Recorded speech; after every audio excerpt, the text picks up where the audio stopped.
we were known in LA for devil worship. Right. Because that was a part of our code. You know, we became the devil worshipers, bro. Right. And I'm giving it to you with all honesty because that was something that was part of my life that in 1992, becoming the peace treaty advocate is what took me out of that element. Real life.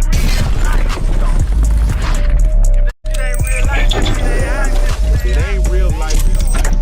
Just say real life street stars. You know what time it is. There was two brothers, and I can't think of their names right now, but they're from California, right?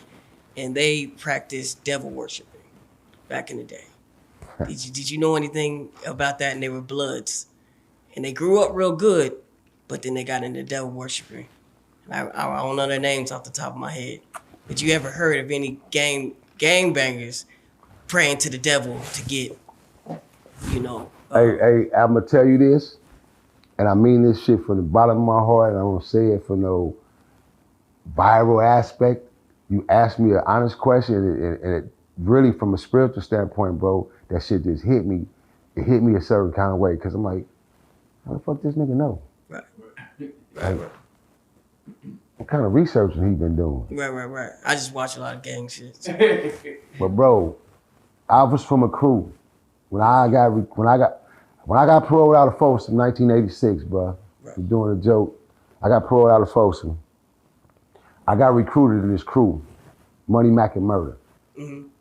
And my initiation in this crew was, if I want to come up and I wanted my own, and I wanted to be able to establish my own crew of niggas and establish my own as the leader that I was, then okay, here we go. Here go your front. We're gonna give you your bird. But you're responsible for your bird, and you're responsible for getting it to the next stage. So this when the OT game hit us in 1984, 85. But what is the OT game, Big Cap? Out of town. Okay. This is when we got into the whoop, doubling up our shit, taking one bird, flipping it into two, and we ship it. Feel me? Basically, you know, out of town distribution. So from that point, I was given a bird. And that bird was broke down into a cookie, which is two big cookies. You cook it in a binker, it breaks down into cookies. Okay. So I got a bird, bust it down, put it in the jockey strap it around, put it on me, put my drawers on, walk straight through the airport, get on the airplane. Yeah. At that time, it was safe haven to do it like that because it wasn't this high tech, dogs, none of that. Yeah, TSA it was a whole different ball game. September 11th, yeah. It was like you literally can walk with it in your hand, you know what I mean? Until they got wind of it. And that was for at least a good 7 to 8 years, it was like that. So once I got involved from that aspect and I got into the clique, come to find out, the founder, you know, one of the leaders, was this young cat, great cat from Anthony's Park, Miller's Gangsta area. I ain't gonna utilize the name, because one of my bros, he's my dog, he's rest in peace. But we were known in LA for devil worship. Right. Because that was a part of our code. You know, we became the devil worshipers, bro. Right. And I'm giving it to you with all honesty because that was something that was part of my life that in 1992, becoming the peace treaty advocate is what took me out of that element where I started trying to give my soul back to God. Right. So that's why you said earlier you had sold your soul? Is that why you mentioned that? Yeah. So if you don't mind, can we dive a little deep into the... Hey man, I'm fucked up, man. Yeah, no. Like, God damn, that's crazy. So I want to ask this, and the reason I'm asking this is for people of young ages. You know, your mind can be influenced. You know, I have a son that's you know, he just turned 20, and I could just see his mind get influenced by just certain things, right? And so if you're practicing devil worshiping, what are some of the things that you would have to do when you were either talking to the devil or what did he want? Well, basically, our Our ritual aspect of it was basically we'll be smoking, getting high, a couple of homies. Cause one thing about me, I never smoked with no hard narcotics. I never smoked drugs. I never tooted cocaine. I didn't fuck with nothing. I smoked my weed. That was it. Yeah. I never got into the drinking up until later on into my 40s. Right. You ever fuck with the wet angel dust? None of that shit. I didn't need none of it, but I was already volatile. My I'm temperament. Right. I'm a fighter, trigger man, whatever you need, I'm gonna bring it. Right. You know what I mean? My father instilled that in me because my daddy was a war vet. So, like I said, I bought it from Kansas City, being around all my uncles and my daddy, and 4 of his brothers being from Vietnam and war veterans. So I grew up shooting at an early age, 8 years old, hunting. Right. That's why it's one of my favorite, biggest hobbies in sports right now in the day. Right, so the first thing you killed was like animal, like hunting and shit when you was young, right? So that's why I was asking. So like going back into the question of the ritual, our particular standpoint of rituals was we were just more or less suicidal. Like, give you an example. The homie say, I'm gonna just use the word G as a name. I'm gonna just use G. Okay. The homie G say, hey fool, you know I just went and got my $1 million policy, fool. Cause you know I might just die tomorrow. Right. He'll say some shit like that. And I said, what? But in actuality, he's serious. So now here it is, we fall in league, we going to get policies. So I went and got my policy. We had just went and bought us a 20-foot bayliner. We pieced up, went and got us a 20-foot bayliner, right? Boat. And we had to start throwing these parties on San Pedro Harbor, where all the LA was, all the damus from different hoods would come to the beach. We were throwing these big old super beach parties and shit. So we bought the boat, then we bought jet skis. So I was on my jet ski one day, we out there clowning in the water, we about 8, 9 deep, we clowning. And mind you, I just got this policy, bro. Not even 5, 6 days that I got this policy on myself. And so I'm dipping in the water, and my good smart dumb ass not realizing, hey man, you're not on pavement. This thing not gonna just stop. So when I went to dip, I tipped the nose in the water. Whoop. And the rocks to the shore, it spin like this. It took me right on up the rocks. Right. So I let the bike go. It flew off of it, and the bike just blew. Pow!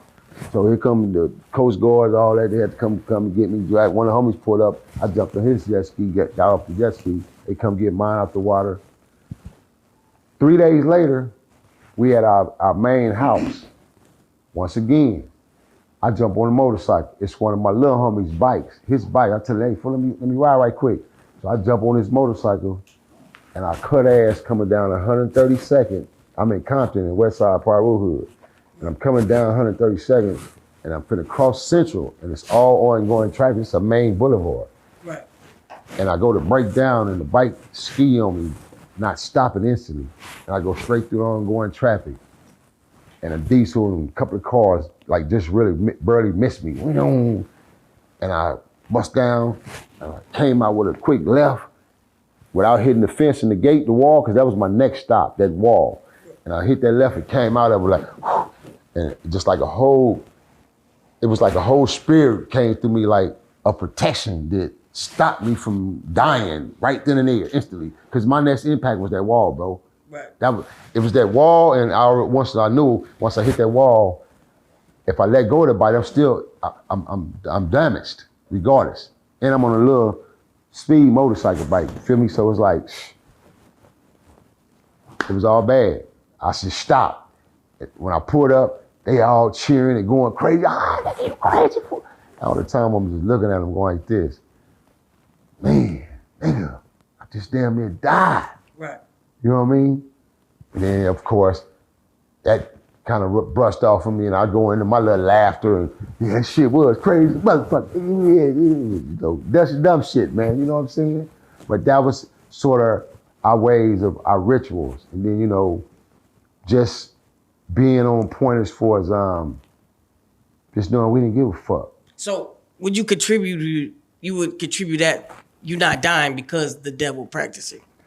Basically. Because that's our shield. It ain't at this time. It ain't God. God not protecting me.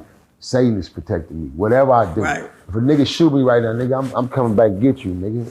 Because he got me, fool.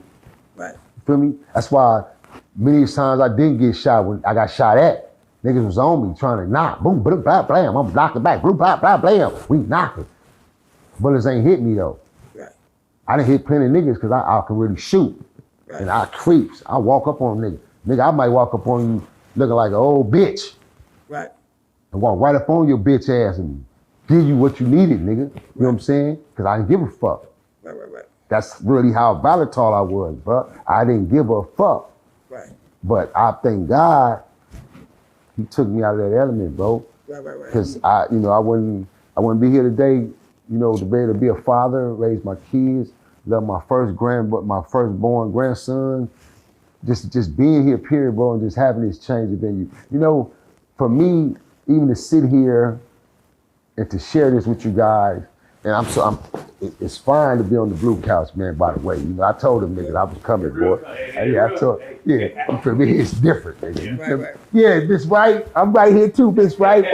Yeah, man, so it's just that no one coming from where I come from, bro, and then being on this internet and becoming, what I have become in this internet world, and also having to run in my own channels and things of that nature, it's just that for me, it came with a lot of growth. Right. Because I had to take a lot of shit, So how did you, all right, so you know what I'm saying, I'm gonna walk with you in the game. So you just don't give a fuck. You that nigga, you kill, you do whatever you fucking gotta do. Allegedly, right, allegedly kill or whatever the fuck you do. You know what I'm saying? You know what I'm saying? So how do you go from, I'm worshiping the devil to be like, nah, God really got me? Well, you niggas cheering on Woody funny ass did it. Why I can't do it? No, I'm just saying that's a whole different category. I'm just had to throw that out there. But right. So I'm saying just like I'm gonna answer for you. Go ahead. The damn show is not overnight. Right. It's not overnight, fam. For me, it's not overnight. That's why I said I gave 30 years to him. Right. 30 fucking years. No, not as a dummy. I literally had carried the red flag in my pocket for 30 straight years and gang bang. Nah, bruh. I gang bang, became a D-boy, criminal organized, all type of organized structures of crimes, elements of crimes which led me to prison systems. Right. My prison world, all that shit combined together, just that whole lifestyle for 30 years. 30 years in the streets until I said, you know what? Fuck this shit, enough is enough. I ain't fucking with the streets, I ain't fucking with the hood, none of this shit no more, because I did it. I gave enough. What I'm gonna do, I'm gonna keep doing it till I die, right? Because that's the only element I'm gonna get out of it. Or the rest of my life in prison. Once again, my integrity and intelligence kicks in.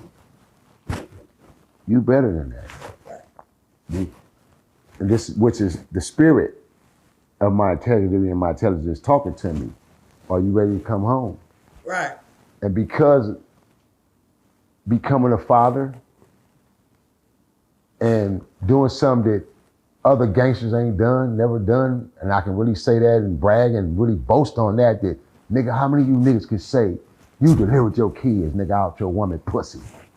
Open that shit up, come on, let's go. Right. And you delivered them. Yeah. Cut the umbilical cord, named them, head them to the doctor, nigga, and you raised them all the way to college. And they speak 3 different languages. Yeah. You feel me? That's gangster. That's gangster. Right. So those was the type of things I took myself on levels on, man, and I seen those changes and transitions. And I know the devotion that I gave to my kids, oh man, I gotta make a choice. Right. I can't live this devil life now. I can't allow this friction to split me up because A1, I got a good thing going over here where I got a set career in the entertainment field. I done established a name for myself in the entertainment field as well. Now I have these beautiful babies that God has blessed me with. Satan didn't give me this. He pissed off. He got me running into obstacles right now because shit is going on. I done got a little pussy nigga over here that testing me, so I got to go over here and knock on this nigga door and handle my business. But when I'm trying to do good and think good, but this nigga tests me now. He see I'm trying to go to different directions, and that's when the tests come. That's when all the niggas come out the woodwork, the tough shit.